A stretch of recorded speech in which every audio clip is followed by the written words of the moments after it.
and welcome to the Sunday Arts program. I'm your host, Jordan Williams. Today we'll be having a look at how Aboriginal art has inspired on a global scale, and we speak to Amphibian about her documentary, Frogs in a Pond. But first up, Ned Kelly.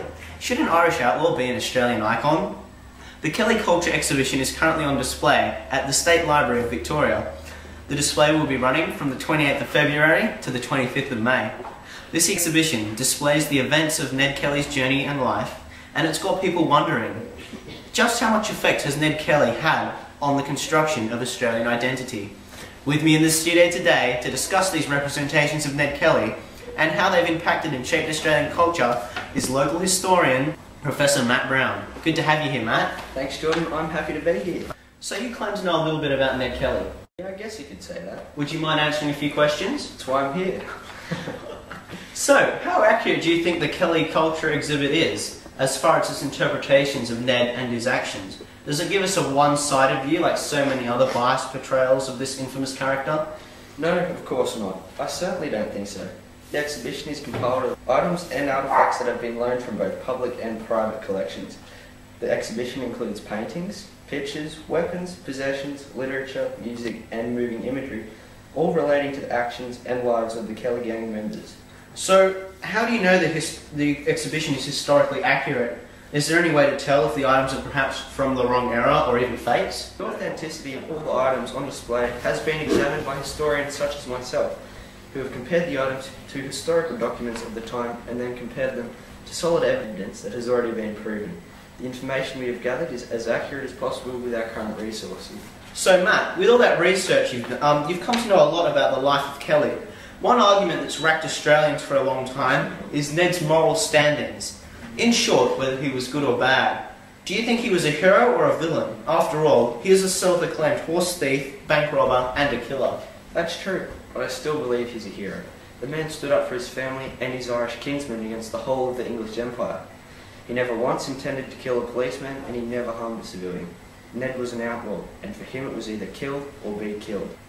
Some of Ned's run-ins with the law were misunderstandings. He was wrongly accused of assisting another outlaw bushranger and was sent to jail for receiving a stolen horse he knew nothing about.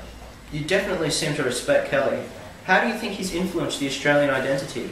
I believe the only way he's affected our identity is in a good way. His values of mateship, courage and standing up for what he believed in are respected traits of the Australian identity.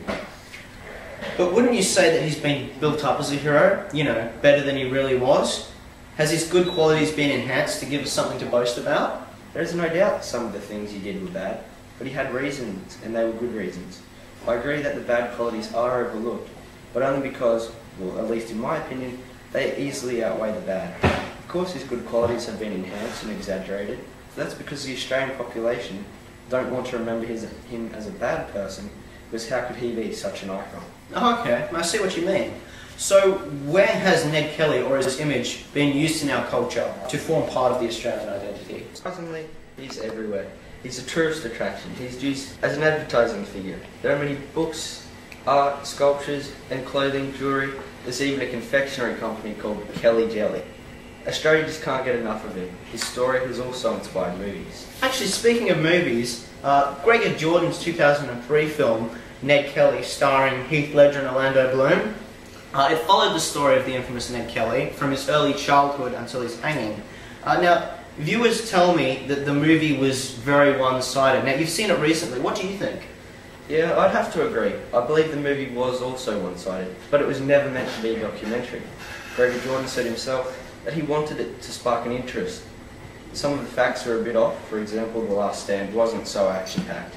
But after all, it is an action movie.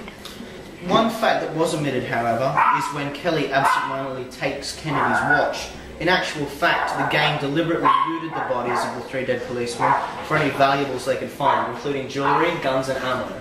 Look, that is true. But you have to look at it from this outlawer's point of view. They had no home, no security, and no shelter. It was kill or be killed, and that money is often what would get them their next meal. Ned was right that the police didn't need their possessions anymore, and it would have been a waste to leave useful valuables where they could do no good.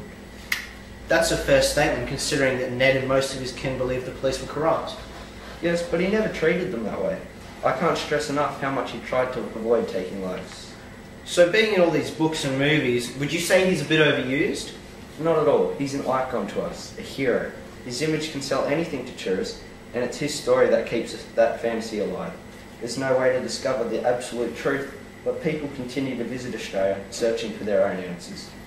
And I guess on their journey, they buy anything that even hints to have some connection to Ned. That's exactly it. Souvenir stores, tourist attractions, and our backtucker stops simply have to paint Ned on their door and write the word Kelly somewhere, and foreigners will flock up for a piece of the action.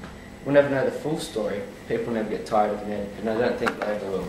So I guess our curiosity and our appreciation of Ned keep the story and indeed his legacy alive. That's exactly it. Well, thanks for coming in today, Matt. It was a pleasure to have you here. It was a pleasure to talk about such a legendary figure. Well, that's all we've got time for today. So, for now, from all of us, goodbye. Freeze.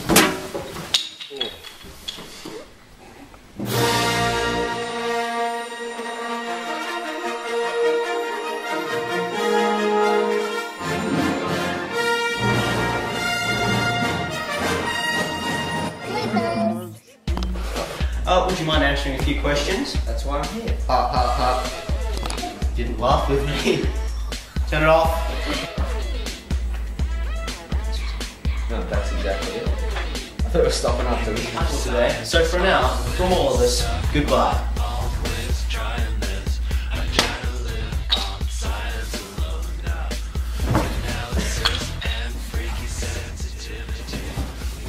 Come again.